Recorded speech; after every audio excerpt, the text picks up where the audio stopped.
Hello friends, welcome to biological classes Hindi. आज के इस वीडियो में हम अपने सत्र की शुरुआत जीव विज्ञान के पाठ्यक्रम से करते हैं, जिसमें हम सबसे पहले जीव विज्ञान के पाठ्यक्रम को देखेंगे।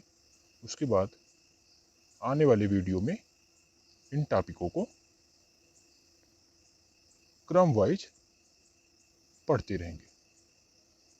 तो सबसे पहले हम देखते हैं कि हमारा पूर्णांक कितने अंकों का होने वाला है। परीक्षा की दृष्टि से ये बहुत महत्वपूर्ण है कि हम पाठ्यक्रम के अनुसार ही अपने अध्ययन को जारी रखें, क्योंकि पाठ्यक्रम से अलग एक भी प्रश्न परीक्षा में नहीं आएगा और पाठ्यक्रम के अनुसार पढ़ने से हमें एक लाभ यह होगा कि हम कम समय में चीज़ों की सटीक जानकारी प्राप्त कर सकते हैं। तो हम देखते हैं, सबसे पहले परीक्षा हमारा 100 अंकों का होगा। 100 अंकों की हमारी परीक्षा होगी, जिसमें प्रश्न पत्र, लिखित प्रश्न पत्र 70 अंक का व 30 अंक प्रयोगात्मक कार्य के लिए निर्धारित है।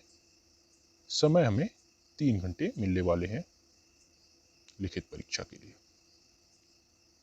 लिखित परीक्षा का अंक 70 अंक, अभी हमने बात किया। हमारी 5 इकाइयां हैं। सबसे पहली इकाई जनन से है, जो कि 14 अंक की है। जनन 14 अंक की इकाई है। दूसरी हमारी सबसे महत्वपूर्ण इकाई है इकाई 2, आनुवंशिकी और विकास, जिससे हमसे 18 अंक के प्रश्न परीक्षा में पूछे जाते हैं। तीसरी इकाई है जीव विज्ञान और मानव कल्याण, जिससे 14 अंक के प्रश्न परीक्षा में पूछे जाएंगे। जैव प्रौद्योगिकी एवं उनके अनुप्रयोग, जो कि चौथी इकाई है, इससे हमसे 10 अंक के प्रश्न पूछे जाएंगे, जो कि इस पूरी इकाई में सबसे कम अंक है। पांचवी इकाई है पारिस्थितिकी एवं पर्यावरण, जिससे परीक्षा में 14 अंक आएंगे। टोटल लिखित परीक्षा हमारी 70 अंक की होने वाली। आगे हम देखते हैं, सबसे पहले पहली इकाई में हमें क्या क्या पढ़ना है। तो पहली इकाई जनन में हमें सबसे पहले अध्याय 1 में पुष्पीय पौधों में लैंगिक जनन, जिसमें पुष्प की संरचना, नर एवं मादा युग्मोद्भिद का विकास और परागण। परागण सबसे महत्वपूर्ण है। इस इकाई में परागण क्या होता है, आपसे पूछ सकता है कि परागण क्या होता है, परागण कितने प्रकार का होता है। तो परागण प्रकार, अभिकर्मक एवं उदाहरण, बहिःप्रजनन की युक्तियां क्या हैं, पराग स्त्री केसर संकर्षण क्या होता है, दोहरा निषेचन क्या होता है, निषेचन पश्च घटनाएं, निषेचन के बाद होने वाली घटनाएं क्या हैं, भ्रूण पोष क्या होता है एवं भ्रूण का परिवर्धन किस प्रकार से होता है, इसे परीक्षा में पूछा जाएगा। उसके बाद बीज का विकास एवं फल का निर्माण की विशेष विधियां, जैसे एपोमिक्सिस, असंगजनता, अनिषेक फलन, बहुभ्रूणता, बीज प्रकीर्णन का महत्व एवं फल का निर्माण, ये हमें अध्याय 1 में पढ़ना है, जो कि हमारी इकाई 1 की जनन से संबंधित इकाई अध्याय है। दूसरे अध्याय में हमें मानव में जनन पढ़ना है। पहला तो हमने पादपों में देख लिया, दूसरा मानव में जनन देखना है, जिसमें हमें नर एवं मादा जनन तंत्र, वृषण एवं अंडाशय की सूक्ष्मदर्शीय शरीर संरचना, युग्मक जनन, शुक्राणु जनन एवं अंड जनन क्या होता है, इसके बारे में हमसे मानव जनन में प्रश्न आएगा। दूसरा है मासिक चक्र क्या होता है, निषेचन क्या है, भ्रूणीय परिवर्धन क्या है, जिसे हम ब्लास्टोस्टाइल निर्माण तक पढ़ेंगे। भ्रूणीय परिवर्तन को ब्लास्टोस्टाइल निर्माण तक पढ़ेंगे। उसके बाद अंतर परागण क्या है, अंतरा परागण, सगर्भता क्या है एवं प्लेसेंटा निर्माण क्या है, इसे हम देखेंगे। इसका हम सामान्य ज्ञान लेंगे। माफ करिएगा, ये अंतरोपण था। ये अंतरोपण क्या है, सगर्भता एवं प्लेसेंटा निर्माण का सामान्य ज्ञान लेंगे। उसके बाद प्रसव एवं दुग्ध श्रावण का सामान्य परिचय हम पढ़ेंगे। उसके बाद हम आएंगे इकाई 3 में, स्वस्थ जनन स्वास्थ्य क्या होता है। ये बहुत महत्वपूर्ण इकाई है। जीवन की दृष्टि से, आपके दिनचर्या की दृष्टि से ये बहुत ही महत्वपूर्ण इकाई है कि जनन स्वास्थ्य क्या होता है।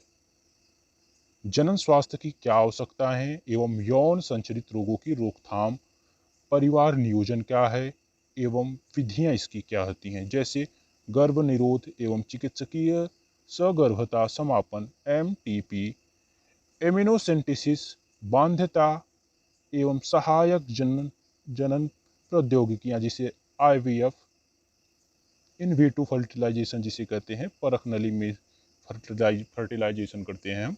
उसके बाद ZIFT, GIFT का सामान्य जागरूकता के लिए प्रारंभिक ज्ञान हमें इस अध्याय 3 में हमें लेना है। उसके बाद हमारी सबसे परीक्षा की दृष्टि से सबसे महत्वपूर्ण इकाई आनुवंशिकी और विकास चालू होता है, जिससे हमसे 18 अंक के प्रश्न परीक्षा में पूछे जाएंगे। तो चलिए इसे शुरू करते हैं। देखते हैं इकाई 2, आनुवंशिकी और विकास, जिसमें वंशागति और विविधता क्या है, मेंडलीय वंशागति क्या है, मेंडलीय अनुपात से विचलन जैसे अपूर्णता, अपूर्ण प्रभाविता क्या है, सह प्रभाविता क्या है, गुणात्मक विकल्पी एवं रुधिर वर्गों की वंशागति क्या है, प्लियोट्रोपी क्या है, बहुजीनी वंशागति का प्रारंभिक ज्ञान हमें इस अध्याय में पढ़ना है। उसके बाद वंशागति का क्रोमोजोम सिद्धांत क्या है, ये बहुत ही महत्वपूर्ण है। इसमें से मेंडलीय वंशागति भी बहुत महत्वपूर्ण है। ये मैं गोला बना दे रहा हूँ, ये क्रोमोजोम सिद्धांत ये भी बहुत ही महत्वपूर्ण है। उसके बाद क्रोमोजोम और जीन लिंग निर्धारण क्या है, लिंग निर्धारण भी बहुत ही महत्वपूर्ण है। उसके बाद मनुष्य, पक्षी, मधुमक्खी सहलग्नता और जीन विनिमय क्या है, इसके बारे में हमें पढ़ना है। उसके बाद लिंग सहलग्न वंशागति जिसे हीमोफीलिया, वर्णांधता, ये सब जीन संबंधित विकार हैं जो कि आनुवंशिकी हैं। तो इसमें हीमोफीलिया, वर्णांधता, मनुष्य में मेंडलीय विकार जिसमें थैलेसीमिया, मनुष्य में गुणसूत्री विकार में Down syndrome, Turner syndrome and Klinefelter syndrome के बारे में पढ़ना है। वहीं इकाई 2 में, अध्याय 2 में वंशागति का आणविक आधार, जिसमें हमें आनुवांशिक पदार्थों की खोज, DNA बहुत महत्वपूर्ण है। परीक्षा की दृष्टि से DNA बहुत महत्वपूर्ण है, अक्सर ही परीक्षा में पूछा जाता है। तो DNA एक आनुवंशिकी पदार्थ, DNA व RNA की संरचना, कभी कभी इनमें अंतर भी पूछा जाता है।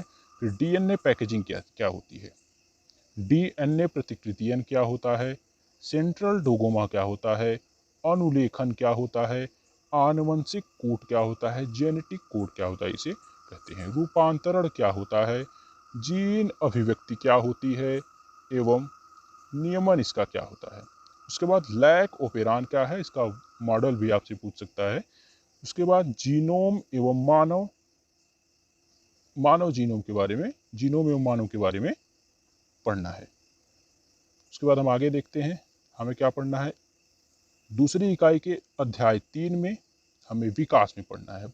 जीवन की उत्पत्ति कैसे हुई है, जैव विकास एवं जैव विकास के प्रमाण, पुराजीवी तुलनात्मक शरीर की संरचना, भ्रौणिकी एवं आणविक प्रमाण, डार्विन का योगदान, मॉडर्न सिंथेटिक थ्योरी,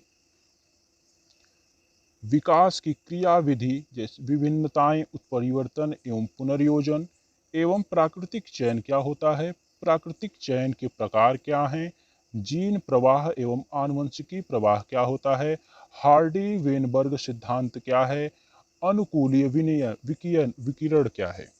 उसके बाद मानव का विकास हमें ये परीक्षा में पूछा जाएगा, जो कि हमारी दूसरी इकाई है, जिससे सबसे अधिक अंक पूछे आएंगे परीक्षा में।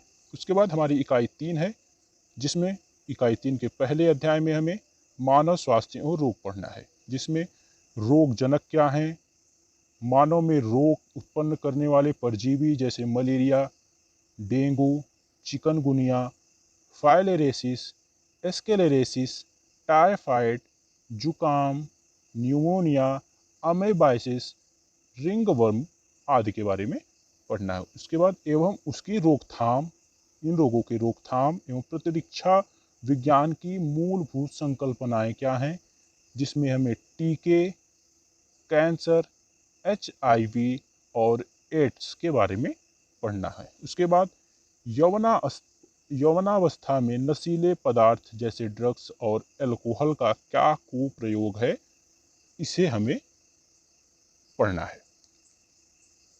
उसके बाद हम दूसरा देखते हैं, मानव जनन मानव कल्याण में सूक्ष्म जीव। मानव कल्याण में सूक्ष्म जीव में हमें घरेलू खाद्य उत्पादों में औद्योगिक उत्पादन, वाहित मल उपचार, ऊर्जा उत्पादन, जैव नियंत्रक कारक के रूप में एवं जैव उर्वरक क्या होते हैं, इसे पढ़ना है। उसके बाद इकाई चौथी हमारी शुरू होती है, जो कि सिर्फ 10 अंकों की है, जिसमें हमें जैव प्रौद्योगिकी के सिद्धांत एवं प्रक्रम पढ़ना है।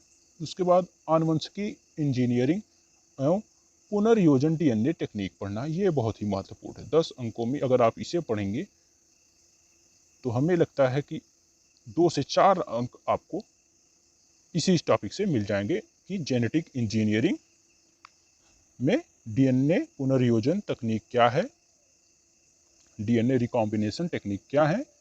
ये हमें बहुत ही आसानी से परीक्षा में हमसे पूछा जाता है, अक्सर ही पूछा जाता है, कोई साल ही ऐसा होगा जिसमें यह नहीं पूछा जाता है।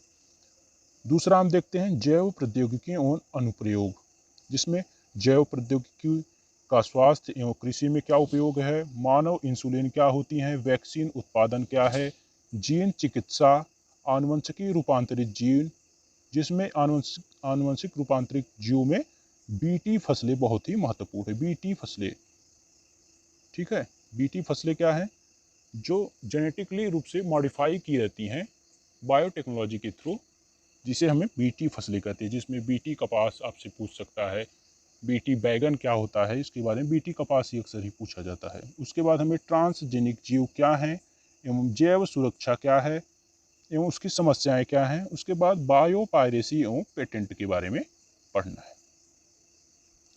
ठीक है। उसके बाद हम आखिरी इकाई 5वें में आते हैं। 14 अंक के इससे परीक्षा में अंक पूछे जाएंगे, परीक्षा में 14 अंक के प्रश्न पूछे जाएंगे, जिसमें जीव और समष्टियां पहली अध्याय है 5वीं इकाई की, जिसमें हमें समष्टि क्या है, समष्टि पारस्परिक क्रियाएं, सहोपकारिता, स्पर्धा, परभक्षण, परजीविता, समष्टि गुण, वृद्धि, जन्म एवं मृत्यु दर, आयु वितरण, इसे पढ़ना है।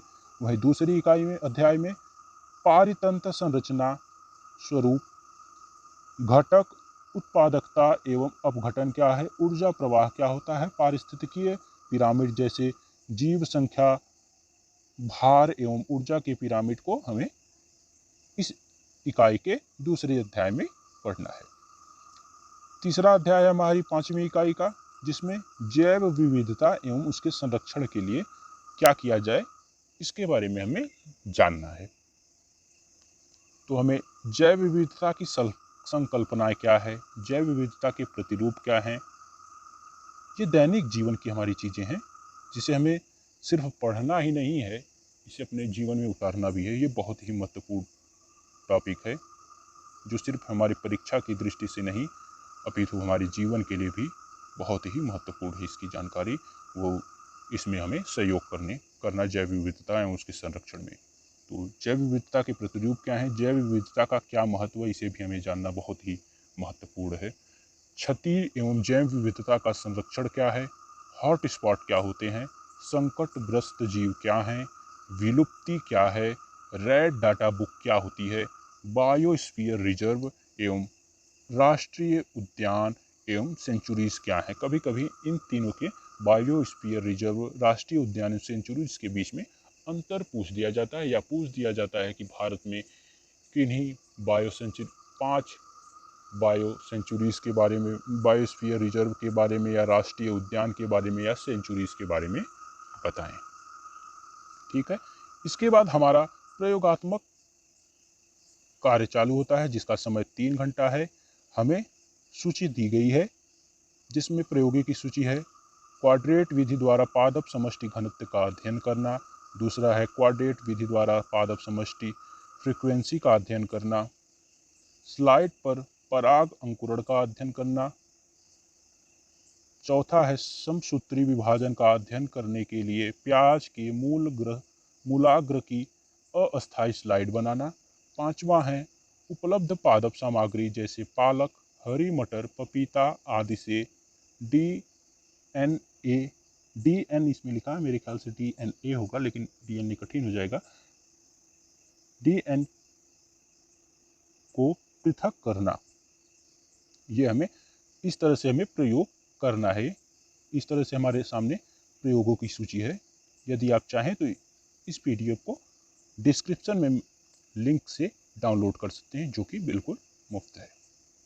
ठीक है, हम देख लेते हैं। समय हमें 3 घंटा मिलने वाला है। बाह्य परीक्षक के थ्रू जो है आधा अंक दिया जाएगा। तो स्लाइड का निर्माण 5 अंकों के लिए है। स्लाइड का निर्माण में हमें 5 अंक मिलेंगे। स्पॉटिंग के लिए 6 अंक, सक्रिय कार्य और संकलन एवं मौखिकी के लिए 2 + 2 = 4 अंक, टोटल 15 अंक मिलेंगे।